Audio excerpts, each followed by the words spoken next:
সীমা লঙ্ঘন করায় দল থেকে বাদ এনজো ফার্নান্দেজ। বিশ্বকাপের আগে আর্জেন্টাইন কোচ লিওনেল স্ক্যালোনি কপালে চিন্তার ভাঁজ।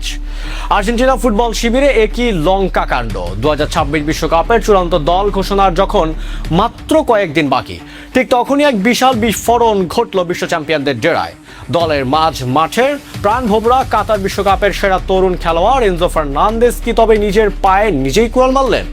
শৃঙ্খলার সীমা লঙ্ঘন করার অভিযোগে এবার কড়া শাস্তির মুখে পড়তে যাচ্ছেন এই আর্জেন্টাইন তারকা।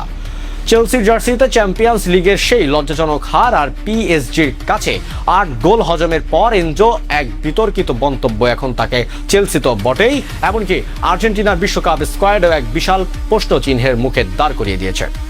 107 মিলিয়ন পাউন্ডের এই ফুটবলার কেন ক্লাব ছাড়ার কথা বলে বিপাকে পড়লেন?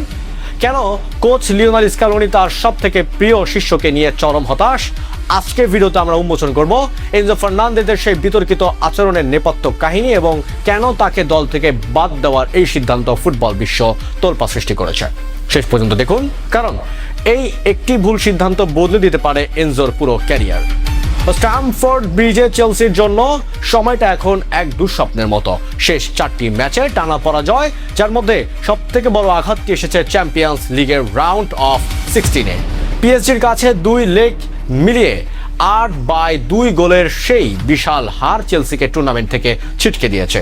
এই হারের পরেই ইএসপিএনকে দেওয়া এক সাক্ষাৎকারে এনজো ফার্নান্দেজ বোমা ফাটান। 2032 সাল পর্যন্ত চুক্তি থাকলেও এনজো সরাসরি বলেন তিনি চেলসিতে থাকবেন কিনা সে ব্যাপারে নিশ্চিত নন। এমনকি রিয়াল মাদ্রিদ যাওয়ার গুঞ্জন নিয়ে তিনি বলেন মাদ্রিদে বসবাস করতে তার ভালো লাগবে। 107 মিলিয়ন পাউন্ডের রেকর্ড ট্রান্সফার ফির একজন খেলোয়াড় যখন ভরাডুবির সময় এমন দায়িত্বজ্ঞানহীন মন্তব্য করেন তখন তা ক্লাবের জন্য বিশ্বাসঘাতকতা ছাড়া আর কিছুই নয়। চেলসি কোচ লিয়াম রোজেনিয়র এবং ক্লাব কর্তৃপক্ষ এনজোর এই আচরণকে সরাসরি সীমা লঙ্ঘন হিসাবে আখ্যা দিয়েছেন। শৃঙ্খলার প্রশ্নে কোনো আপোষ করেনি চেলসি। শান্তিমূলক ব্যবস্থা হিসাবে পরবর্তী 2টি বড় ম্যাচ থেকে এনজোকে বাদ দেওয়া হয়েছে।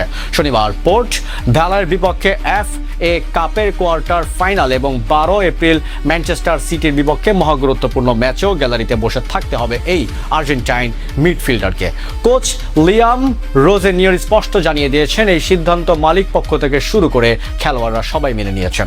আপনাকে ক্লাবের সংস্কৃতি রক্ষা করতে হবে, আর এনজো সেই সীমা লঙ্ঘন করেছেন। যদিও তার জন্য দরজা চিরতরে বন্ধ হয়নি, তবে এই নিষেধাজ্ঞা এনজোর ইমেজ আর আত্মবিশ্বাসে এক বিশাল ধাক্কা। 2023 সালে যোগ দেওয়ার পর 161 ম্যাচে 28 গোল আর 29 অ্যাসিস্ট করা এই তারকার এমন পতন কেউ কল্পনাও করতে পারেনি। ক্লাবের এই গোলযোগের প্রভাব সরাসরি পড়েছে আর্জেন্টিনা জাতীয় দলে।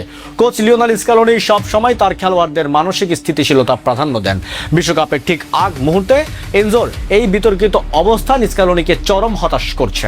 স্ক্যালোনির পরিকল্পনা ছিল এনজোকে ঘিরেই মাঠ সাজানো, কিন্তু এখন এনজোর এই বিদ্রোহী আচরণ আর্জেন্টিনার সাজঘরকেও অস্থিতিশীল করতে তুলতে পারে। বিশ্বকাপের মতো বড় মঞ্চে এমন একজন খেলোয়াড়কে নিয়ে নামা কতটা বুদ্ধিমানের কাজ হবে, যিনি নিজের ক্লাবে নিষিদ্ধ এবং যার ভবিষ্যৎ অনিশ্চিত। স্ক্যালোনি এখন এক চরম উভয় সংকটে। এনজোকে ছাড়া কি 2026 বিশ্বকাপে মাঠের নিয়ন্ত্রণ রাখা সম্ভব, নাকি শৃঙ্খলার খাতিরে এনজোকে ছাড়াই পরিকল্পনা সাজাবেন স্ক্যালোনি?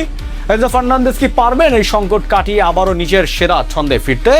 রিয়াল মাদ্রিদে যাওয়ার মোহ কি তার বিশ্বকাপ স্বপ্নকে ফিকে করে দেবে? চেলসির আর আর্জেন্টিনার হয়ে তার 161 ম্যাচের দুর্দান্ত পারফরমেন্স কি এই এক ভুলের আড়ালে ঢাকা পড়ে যাবে? তো বন্ধুরা, আপনার কি মনে হয় এনজো কি সত্যি সীমা লঙ্ঘন করছেন? আর তাকে ছাড়া কি আর্জেন্টিনার বিশ্বকাপে স্কোয়াড কল্পনা করা সম্ভব? কমেন্ট করে আপনার মূল্যবান মতামত জানান। ভিডিওটি ভালো লাগলে শেয়ার করুন এবং ফুটবলের সব ভেতরের খবর সবার আগে পেতে আমাদের সাথেই থাকুন। ধন্যবাদ।